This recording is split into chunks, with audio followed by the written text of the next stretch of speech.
Hamanieta Hanche, Hadas Dilemia Hedasla, Aun Toro Yekabanta, Eto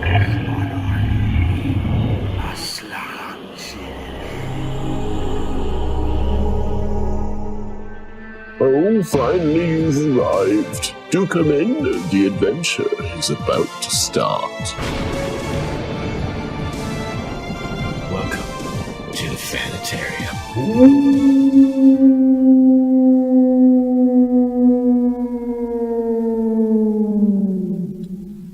Welcome everyone, and step into the Fanitarium, where you, the fans, take control of the madhouse. Guiding you on your tour today of our subject, I am Jeremiah, and with me I have my lovely co-host Kayla. Hello!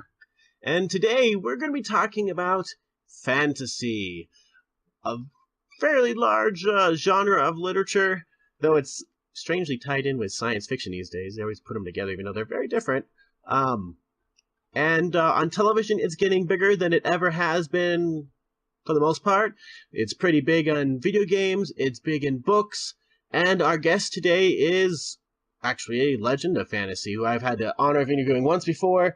The guest that we're going to have later in the spotlight today is the founder of the Forgotten Realms, Ed Greenwood.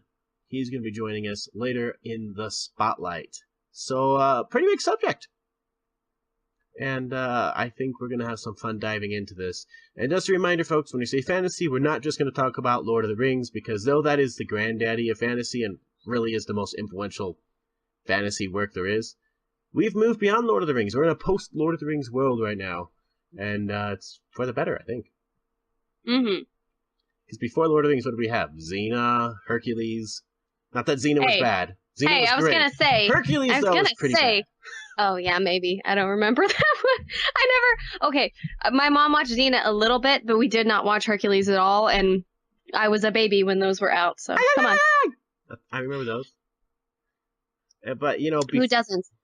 We had Merlin, the miniseries when we were kids, and then the BBC, I think it's BBC, it might be the one that does, what was it, ITV, or whatever the other one that does British shows that we think is BBC here.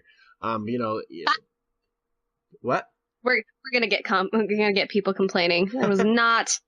The BBC and ITV are two totally different things. I know, but I'm an American. I think all British shows are from the BBC, and then I say stuff like Orphan Black is from BBC, then they're like, heresy.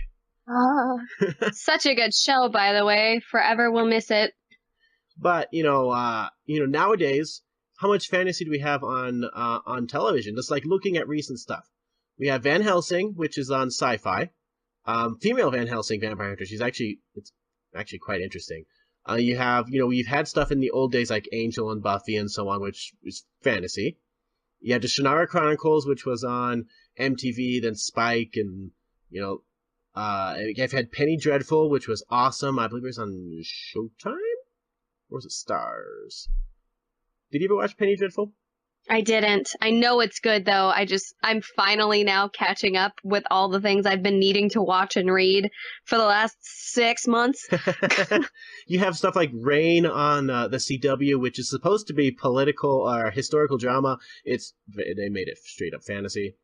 There's like lots of supernatural stuff in there. Grimm had its fans until they totally screwed the pooch in a later season and then killed the entire show. We have stuff like American Gods. That's fantasy. You might not understand what's going on, but it's fantasy. I don't understand what's going on. That show hurt my head. I can't. Have you read the book? I got about halfway through it, but it was like 60 hours long or 40 hours long or something like that. It is. I ran out of time, and then I tried starting again. I'm like halfway through. I'm like, no, I don't know what's going on. I need to start again. It is absolutely crazy town banana pants. But, you have Teen Wolf, which went on for far longer than I ever thought it would. And now a lot of actors from Teen Wolf, like Tyler Posey's on Riverdale, Dylan O'Brien went to Maze Runner. Ash vs. Evil Dead, which is crazy town fantasy, which I love. With Xena Warrior Princess in there. Vampire Diaries, Originals. You have, Magicians on Sci-Fi, which is a fantastic show. It's very different fantasy. Once Upon a Time has its fans. I'm not one of them. Yeah. What's the new one? There was a new show on, I think, whatever they called it. Used to be ABC Family. Now it's called something else. It's about mermaids. I think it's called Siren. That one just started. Oh, It looks yeah. interesting. I've heard about this. I've heard really good things. It's another one that's on my. I need to eventually get around to watching this list.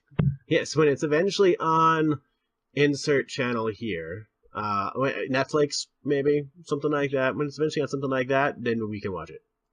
There's just too many shows. And then, that's just scratching the surface. Game of Thrones, of course, is the king of fantasy right now, but that only has one season left coming out next year. Supernatural's up there.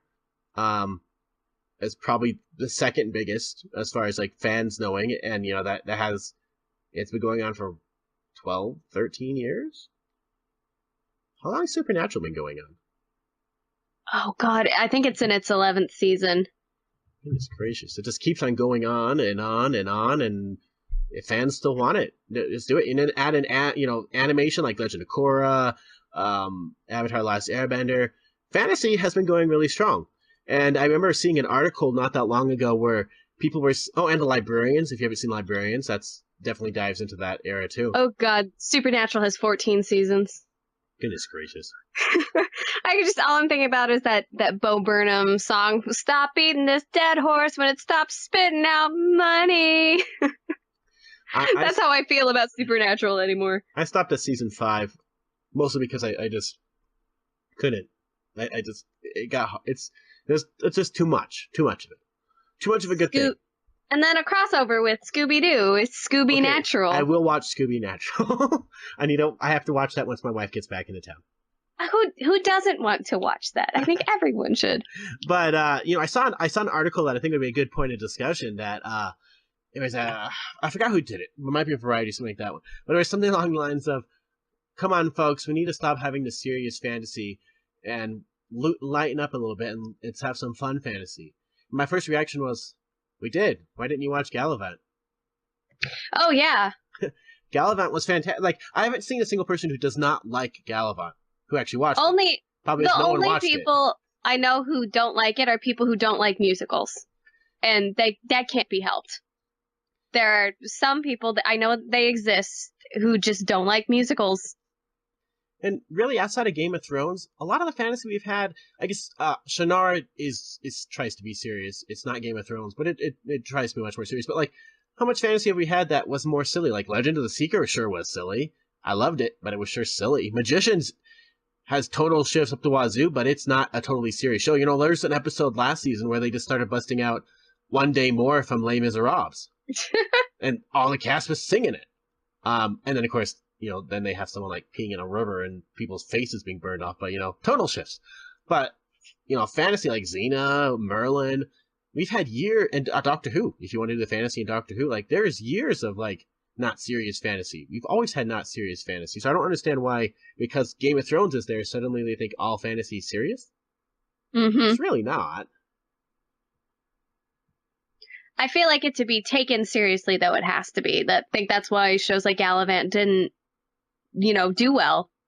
As fun and as creative and fantastic as it was just too kooky to be taken seriously as a show. Which is a real shame, because it was such a good show. Like, I don't know. I read a lot of fantasy. I read a ton of fantasy books. And while I do like Lord of the Rings and so on, Lord of the Rings isn't the most serious book out there. They have fun. But, like, I'm going to try reading it again, but I can't watch shows like American Gods just all the time because it is unbearable. It just bears down on you so much, and you need some levity. There is not much levity in America. It's like watching... Well, it's what... I don't necessarily think these of DC movies, but it's like a lot of people think of, like, DC movies where they said there's no levity, no fun at all. It's just bearing down with how dark it is. American Gods is literally that, but with more weight. The MCU without Thor Ragnarok. Like, we needed that. Like, there's shows like what Being Human, like the American one. There's still fun in that one. They make it dark when it needs to be, but they brought levity to it when they had to do it, and I think that made that show bearable. While some shows like American Gods is, if you like it, you like it. There's a lot going on. Yeah, and it goes over my head. Sadly, like Twin Peaks. I don't watch a lot of Twin Peaks. It goes way over my head because I don't want to think that much of it. Yeah, people are going to attack me now. God, I wonder if shows like Santa Clarita Diet count as fantasy. Probably not.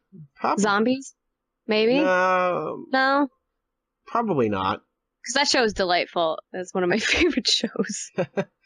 You know, I get really excited for a lot of these fantasy shows because fantasy is one where they tend to draw from books. You know, Game of Thrones, I watched the show because I had read the books. I read the books in the 90s, and I was excited to see it. And now, you know, the show is ahead of the books, and so it's exciting. So now I get to see what I didn't know was going to happen, which is fun. You know, I think half the joy of people who watch Once Upon a Time like it because they know the Disney source material, and they want to see how it's going to work into this silly show. Doctor Who, I think a lot of fun people have with it is when they go to familiar historical or fanciful places where people can be like, oh, look, there's Robin Hood. Ha ha. You know, they have a lot of fun with that. Now, it's not all that Doctor Who does, but it's a lot of the fun when they get to see like Madame Pompadour and so on and just have fun with this universe. But, you know, a lot of fantasy shows are books. Some of them aren't the best adaptations of books, like Legend of the Seeker. Not quite a good adaptation of Sir Truth by Terry Goodkind like Game of Thrones is, or Shannara, which did adapt the second book of the trilogy as the first season relatively okay, and then the second season kind of did its own thing because there's 20 years in between books 2 and 3, and I have no idea how they're going to get to book 3 now because season 2 just kind of pooped out something, and I don't when you know they're supposed to be somewhere by book 3 and season 2 is so far from where that is, and the author gave it his blessing, I don't know how they're going to get there. But a lot of these are based on books, and so there's a lot of built-in audience. Wasn't Teen Wolf a book 2 or a movie before? It was a movie. Like Buffy was? I'm going to have to look this up. I want to say it's an 80s film. Yeah, it definitely was. Okay, and I know there was an original Buffy movie, which wasn't like the show, but it's what kind of springboarded things. Okay, yes, I'm right. Okay, I'm thinking of the right thing. Yeah, Teen Wolf was a movie with Michael J. Fox. Okay, that makes sense. From 1985. And it was typical 80s fun, silly movie. Not nearly as dark as the CW. That's what it's on, right? Yes. Yeah. And speaking of fantasy, Teen Wolf was MTV. That was MTV. MTV's big fantasy show until they did Shannara and then dumped it on the Spike. So, fantasy, Ready Player One. You've seen it. Yep. I've seen it. A lot of people have seen it. What? Oh, I hope so. What is your takeaway from it? Genre it is. Ready Player One can be whatever genre you want it to be. I actually. Oh no, I meant like the film in general, like, and especially if you've read the book. I had a lot of fun. I also had a lot of fun. I had a ton of fun. While I think the movie attempted to be about something, well, the book, the hook of the book is great. What it's about, like the topic and what it's about is great. But it's really not about anything really beyond, hey, look, it's 80s nostalgia. Let's have some fun with it. 80s nostalgia. Mm-hmm. The movie may not be the most successful at doing it, but the movie made it about, you know, people's obsession with games or being obsessed with technology and not going out and, you know, getting fresh air and people's obsession with stuff like that, which is a very topical thing now. The book movie might not have done the best job of it, but, you know, they connected it with more than 80s. It was 70s, 80s, 90s, and today. There's Overwatch characters in it, for crying out loud. I had a ton of fun with that one. Probably the most fun I've had with Spielberg in a long time, and it's the type of one that just made me smile. It might not have been as deep as he wanted to do, but I had a lot of fun with it. A lot more fun than I remember having with the book. I went through the book once, and they said, okay, that's fine. Will Wheaton read it really well. Okay. But I didn't remember much about it. Well, the movie's been literally stuck in my head so much that, like, my computer wallpaper right now is from that movie. My phone wallpaper right now is from that movie. So the first 2/3 of that book, I didn't have a good time. If Will Wheaton hadn't been reading it to me, I probably would have given up. But then it kicked in an awesome mode, and it finally had a purpose and a reason and a drive, and I was like, yes, good, and finished the book, had a great time. Just been looking forward to this movie for years. and how much it deviated from the book is such a good thing. Because there's so many things in the book that were so problematic, and just like you said, it was nostalgia bomb, nostalgia bomb, nostalgia bomb. And I disagree with you that it was the point of the movie is like people relying too much on technology. I think the lesson to take away from the film was to stop living in the past. I think that's true too. I think it might have been balancing lots of different things. But yeah, I agree. I think the one thing with the book though is every challenge was like a puzzle, and they had to do it. Like, honestly, do you really want to see kids play out a game of D&D on the movie screen? No. You really don't. You really don't. No. And so I think they made some changes that worked for the movie, and the book works for the book. I can see why some people would get mad about some of that, especially if you really like the book. But it was fun. I think the Shining part is absolutely amazing. Hilarious, amazing, creative, fantastic. But also it needs to be pointed out that Ernest Cline helped write the screenplay too. So anyone who gets mad that they changed it from the book, I just want to be like, he wrote both. He wrote both. He helped write it. It's okay. It's okay. He did both. It's okay. Though I will say, you can tell from the movie, at least I'm quite sure from the movie, that clearly Zach Penn wrote most of the screenplay. Zach Penn, of course, is the guy who wrote Alphas. He wrote the Avengers. He wrote X-Men: The Last Stand, X2. I think you can tell. Well, clearly he is the one who writes screenplays. Ernie Cline wrote one of them. He wrote for Fanboys, which is fine, but Zach Penn knows the type of stuff that Spielberg does, and I think you can tell he really put that enthusiasm in there. Ernie Cline put a lot of his ideas in there. And I think it worked. I think it worked really well. And I had fun. And you can definitely tell Spielberg, Spielberg was pretty close friends with Kubrick. Hence, AI happened. And you can tell he loved Kubrick with the way he recreated The Shining. Now, it's very curious how the heck they could have recreated The Shining in a family-friendly movie. They dotted that line. They towed that line. Oh, yeah. I went and saw it with my friends, small children. They're like, I want to say 6. And they loved it. And that was the one scene that they got a little uncomfortable. But other than that, they enjoyed the whole movie. So they somehow managed to fit The Shining into a family film. Good job, guys. Including the naked woman. I was like, oh, how are they going to do this? How? Oh, my gosh. Delightful. I'm a sucker for Spielberg in the first place. But I think it was you who told me, like, if there's anybody I trust when it comes to kids and young adults, it's Steven Spielberg. Yep. I totally agree. He even had one of my favorite uses of the F-bomb ever in a movie. And I don't like using the F-bomb in movies, but when it's used well, like X-Men First Class, it works. And this one, it fit. Also perfect. Fit. And perfect. There's fun music. It's just, it might not be the deepest movie. In fact, it might not age very well. Like, it might be, like Family Guy references in the 90s. Might not age very well, but for today's audiences, I think it works just fine. It'll be like the type of movie that our age will love, and in the future they'll look back going, "Oh, that's a 2018 movie. How wonderful!" Oh, that's what 2018 thought 2040 would look like. Cool. But got it. It's just fine for what it is right now.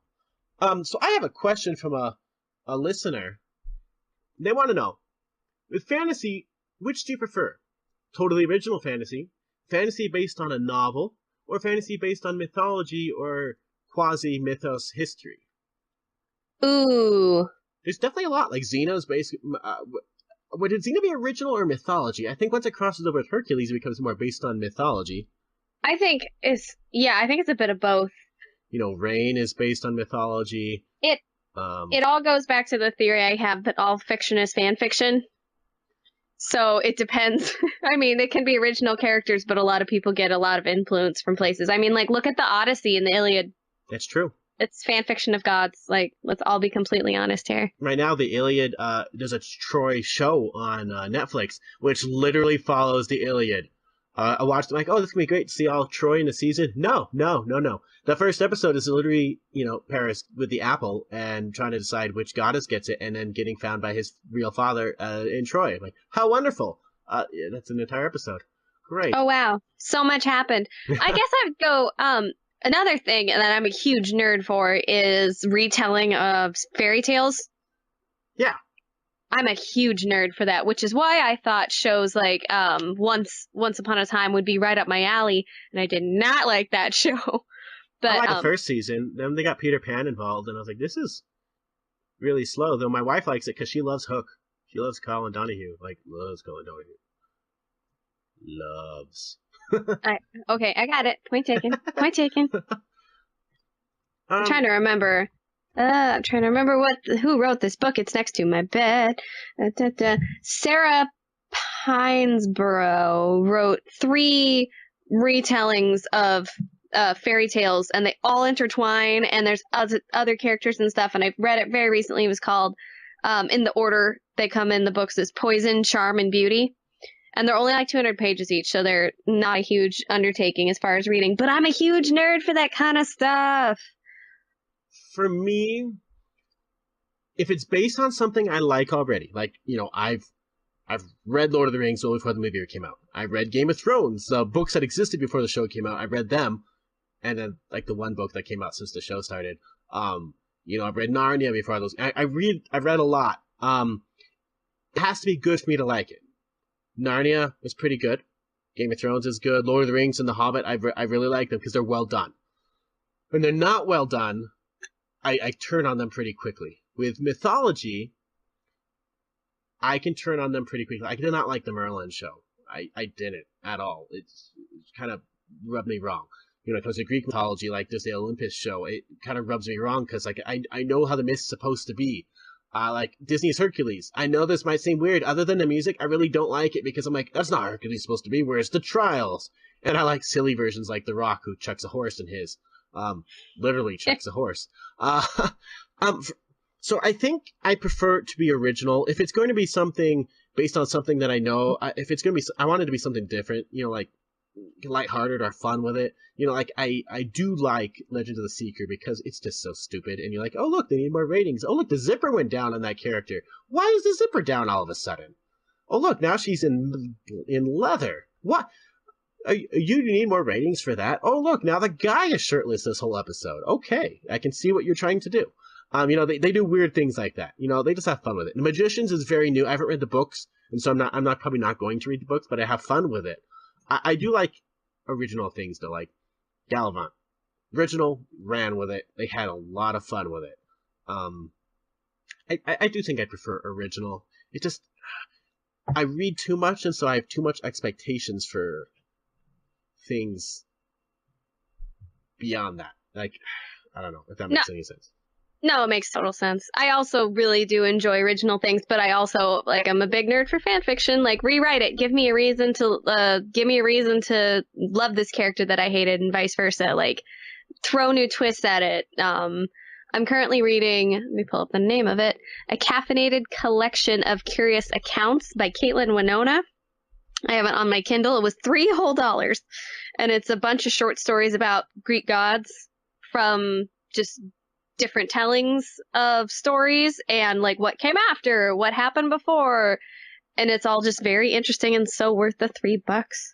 That's true. And retellings done in different ways can be a lot of fun. Like, you know, not that this is, well, it's kind of fantasy-ish, but not that it really fits exactly. But, you know, like Pride and Prejudice and Zombies, because I knew Pride and Prejudice, changing the tone a little bit to make it zombies was a lot of fun.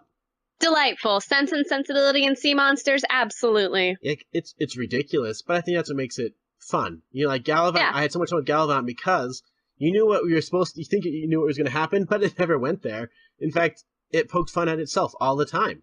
And, constantly. You know, like the last line of the show, which was fantastic, is, I've got a dragon. Because his lizard is actually a dragon. How wonderful. A dragon.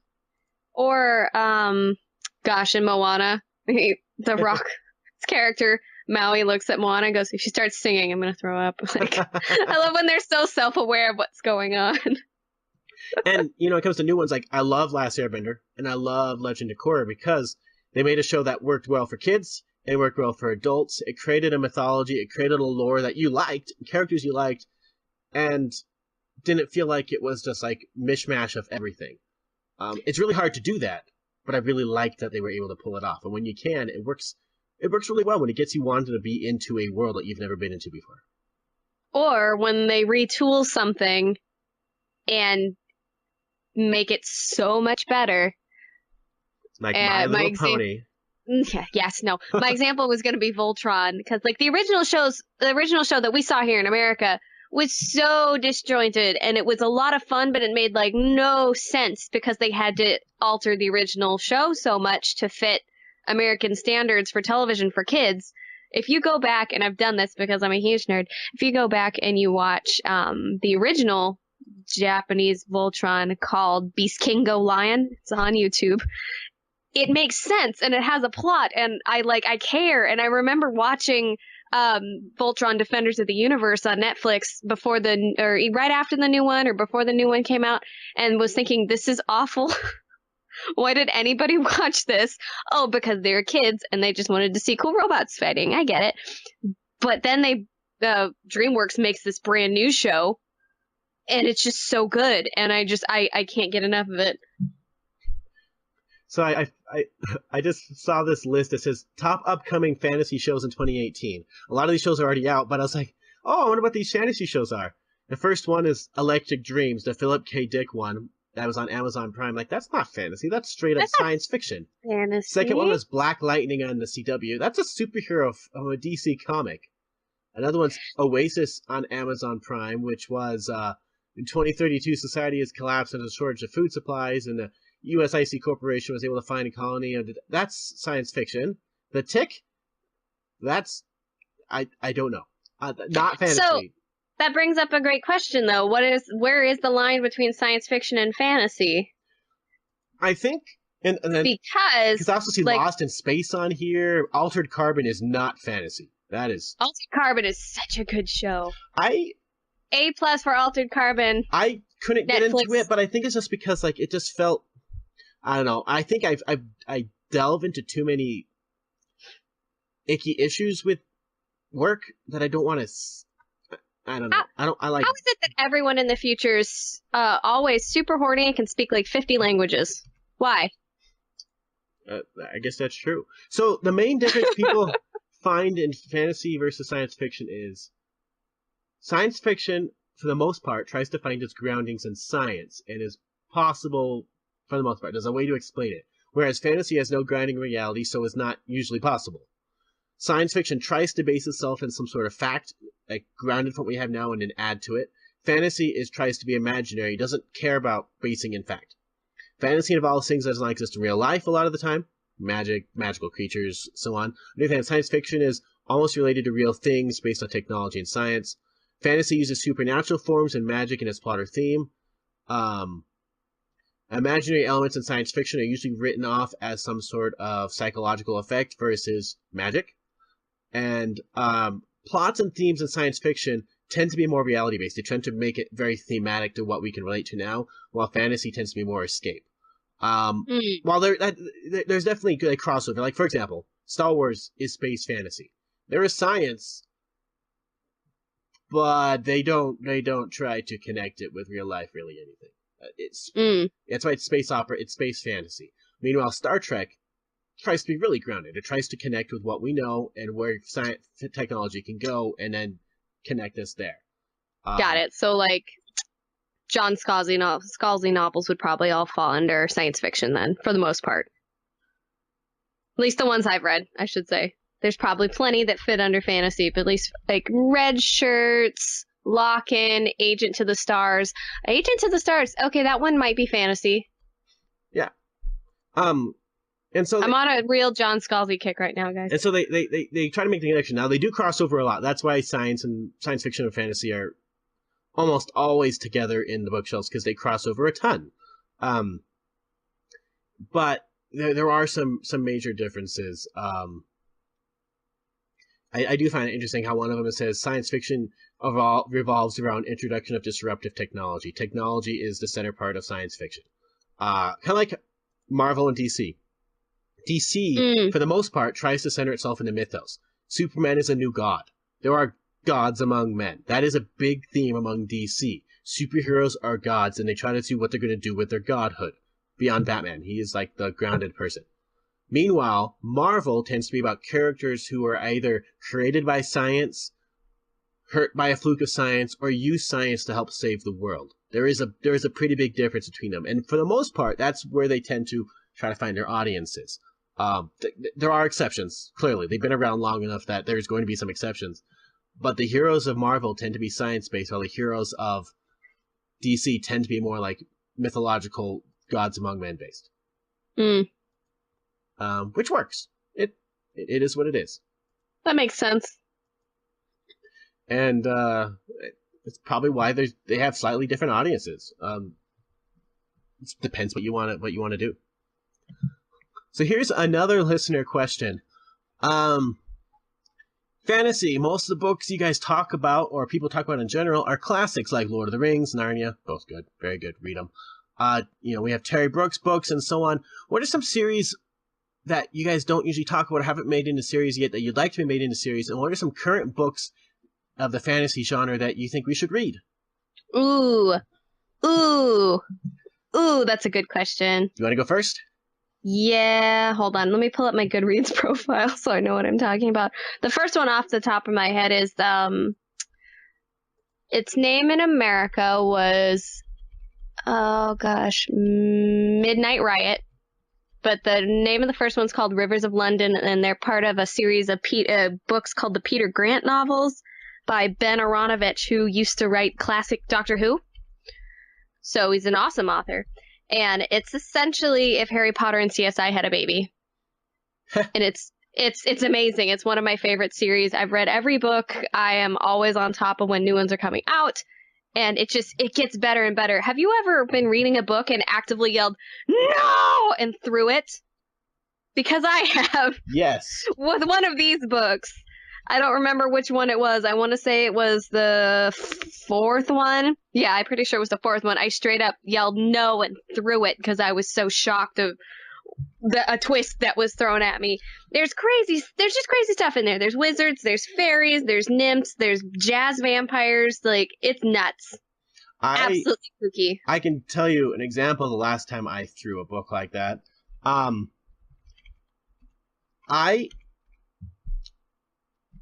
There's certain things I hate in books.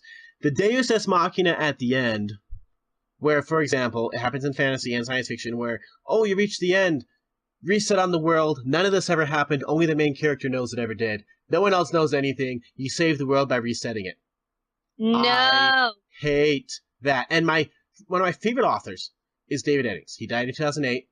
I have his Valorian and Belgariad, and I have his book series next to me. That's what I inherited from my dad. It's the first thing I asked from these books, and they're literally on the shelf right next to me.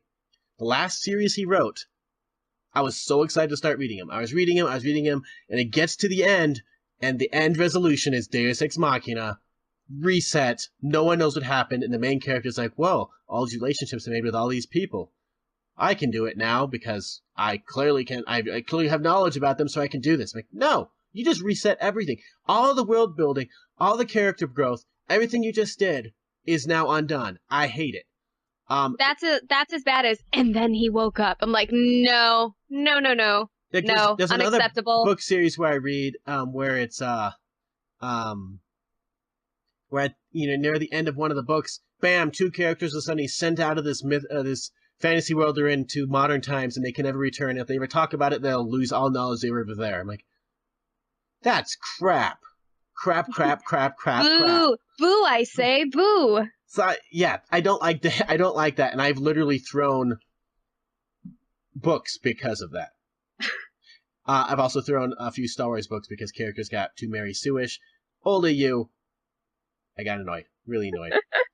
Literally chucked a book at a wall, and then my friend's like, why did you chuck my book? It was hardcover. I'm like, you don't want to read it. Nope. You don't want to read that. It's garbage. Walk away. Walk away. We have been fooled. Another one that's like pretty easy reading, because I'm pretty sure it's technically a young adult novel, is The Red Necklace by Sally Gardner.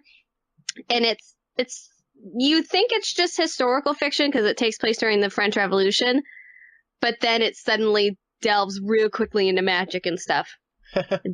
Boy, that keeps you on your toes. There is a sequel. It's no good. Don't bother. Take that out. I don't want her to get mad. Yeah, it happens. Sally Gardner, like, blacklists us forever. Okay, so for me, Okay, so I'll answer one question that I didn't hear you answer for. One that I think would make a great movie or series that they have not done yet. So Terry Brooks and Shannara Brooks are in a TV series now. You already heard my thoughts about what they've done in the second season of that. He has another series called the Landover series, which starts off with a book called Magic Kingdom for Sale Sold. Its basic premise is this guy, he's a lawyer, he's upset with life, he had some loss in his life, and he sees this ad in the newspaper that says, want to buy a Magic Kingdom? It's only this amount of money, you can do it. And he goes and purchases this Magic Kingdom, then finds himself in that Magic Kingdom, and he's the king, and the king's people are like, oh, look, you're like our 12th king in 10 years. Oh, look, the guy who comes to try to kill all of you is here. He has to be king for a year in order to keep, forever. He can back out within a year. And there's a whole book series about it. It's a fun series. I think it's 6 books now. And I have a lot of fun with that one. I think that would make a great series on television because there's not a ton of characters. It's not like really epic. And so that, they can do it fairly cheap, and I think it'd be a lot of fun. I know one time they were working on a movie with it potentially, with Steve Carell as the main character, which could still work. I think that would be a fun series to do that I quite enjoy. As far as what I'm currently reading,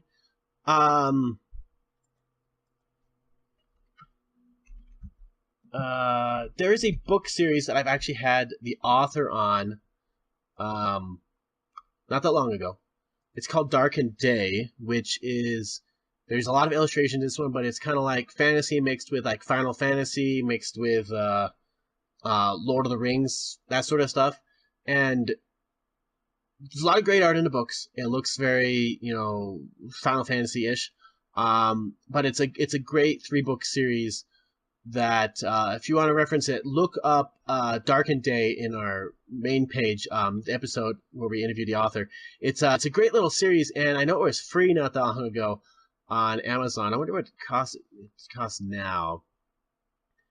But the author is Israel Gray.